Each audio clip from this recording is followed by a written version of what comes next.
ఇవాళ బీజేపీ విషయానికి వస్తే కూడా ఎలాంటి వారైతే బాగుంటుంది అనేదానికి, ఎందుకంటే వాళ్ళు గతంలో అన్నారు ప్రభుత్వం వస్తే తెలంగాణలో అధికారంలోకి వస్తే బీసీని ముఖ్యమంత్రి చేస్తాను.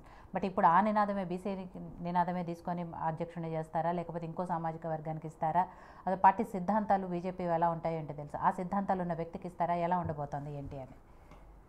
ముందుగా మీకు ప్యానల్లో ఉన్న వారికి టీవీ ప్రేక్షకులకు నమస్కారం. బీజేపీ పార్టీ అధ్యక్షుడు అంటే వాస్తవానికి వాళ్ళకి సంబంధించిన విషయం.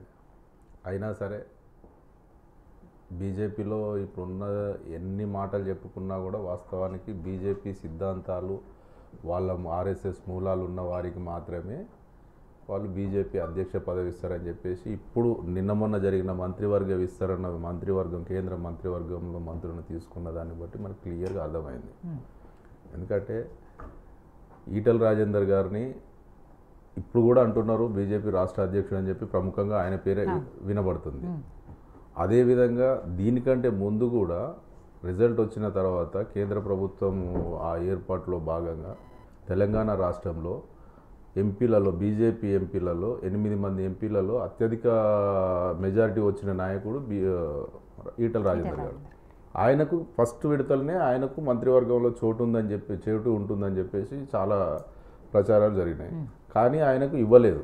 ఎందుకు ఇవ్వలేదంటే ఆయనకు బీజేపీ సిద్ధాంతాలకు విరుద్ధంగా ఉంటుంది. ఆయన అవసరం కోసం అప్పుడు ఆయనకున్న పరిస్థితిని బట్టి ఆయన అవసరం కోసం బీజేపీ పార్టీలో పోయిండు. అదేవిధంగా మన ఈయన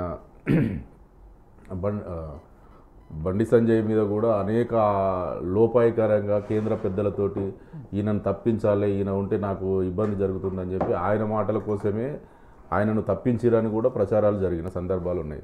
అయినా కూడా కేంద్రీయ మంత్రివర్గంలో బండి సంజయ్ని తీసుకున్నారు, కిషన్ రెడ్డిని తీసుకున్నారు. అంటే బండి సంజయ్, కిషన్ రెడ్డి గారు బీజేపీ ఆర్ఎస్ఎస్ మూలాలు వాళ్ళు ఆ సిద్ధాంతాలకు కట్టుబడి ఉంటారు కాబట్టి దానికి దగ్గర సంబంధాలు ఉన్నాయి కాబట్టి ఖచ్చితంగా వాళ్ళు కేంద్ర మంత్రివర్గంలో తీసుకున్నారు. అదేవిధంగా ఇప్పుడు మళ్ళీ దాని తర్వాత ఏమన్నారు, ప్రముఖంగా ఆయనను ఎందుకు మంత్రివర్గంలో తీసుకోలేదు అని అంటే ఈటల రాజేందర్ గారికే రాష్ట్ర అధ్యక్ష బాధ్యతలు ఇస్తున్నారు, బీసీ నినాదంతో రాష్ట్ర అధ్యక్షునిగా ఈటల రాజేందర్ గారికి ఇస్తారని చెప్పి ప్రచారాలు జరుగుతున్నాయి. కానీ వచ్చే అంతవరకు కూడా గ్యారంటీ లేదు. ఎందుకంటే ఈయన బీజేపీకి కట్టుబడి ఉంటాడా అనేది కాకుండా వాళ్లకు ఇష్టం ఉండదు. ఆయన మీద కూడా సీనియర్ బీజేపీ తెలంగాణలో ఉన్నటువంటి సీనియర్ బీజేపీ నాయకులు కూడా ఆయన మీద ఎన్నో రకాలుగా జాతీయ నాయకులు చెప్పి ఈయనకు ఇవ్వద్దు అనే దాని మీద చాలా ఆయన మీద ఆరోపణలు చేసుకుంటూ అప్పుడు జరుగుతున్నది.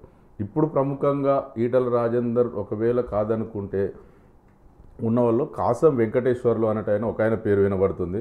అదేవిధంగా మాజీ ఎమ్మెల్సీ రామచంద్రరావు గారి పేరు ఒకటి వినబడుతుంది.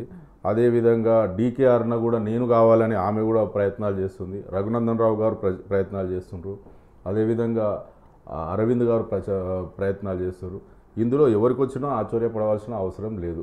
వారిలో ఎవరికో ఒకరికి వస్తుంది. కానీ ఈటల రాజేందర్కు ఇస్తారని చెప్పి ఎన్నో రకాలుగా ప్రచారాలు జరుగుతున్నాయి. కానీ వచ్చేంత వరకు మాత్రం గ్యారంటీ లేదు. బీజేపీ వాళ్ళు పెద్దల నిర్ణయాన్ని బట్టి వాళ్ళకు అనుకూలంగా వాని అదేవిధంగా ఈటల రాజేందర్ గారికి అనేక కండిషన్లతోటి ఒకవేళ వస్తే రావచ్చు. ఎందుకంటే ఆయన జాయినింగ్ కమిటీ చైర్మన్గా ఆయనకు అవకాశాలు ఇచ్చినా కూడా ఎక్కడ జాయినింగ్ చేయలేదనే ఆరోపణలు ఇప్పటికి కూడా ఆయన మీద ఉన్నాయి.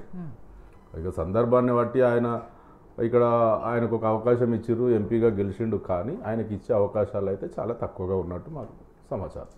రైట్. సో నరసింహానాయుడు గారు, గతంలో ఇందాక నుంచి అందరూ మాట్లాడిన దాంట్లో ఒక పాయింట్ ఏమొచ్చింది అంటే గతంలో అసెంబ్లీ ఎలక్షన్లప్పుడు తెలంగాణలో అధికారంలోకి వస్తే బీసీని ముఖ్యమంత్రిని చేస్తాము అనేది మీరు కూడా చెప్పారు. బట్ ఇప్పుడు అవకాశం లేదు, అధికారంలోకి రాలేదు కాబట్టి బీసీ ముఖ్యమంత్రి చేసే అవకాశం లేదు. కనీసం రాష్ట్ర అధ్యక్షుడైనా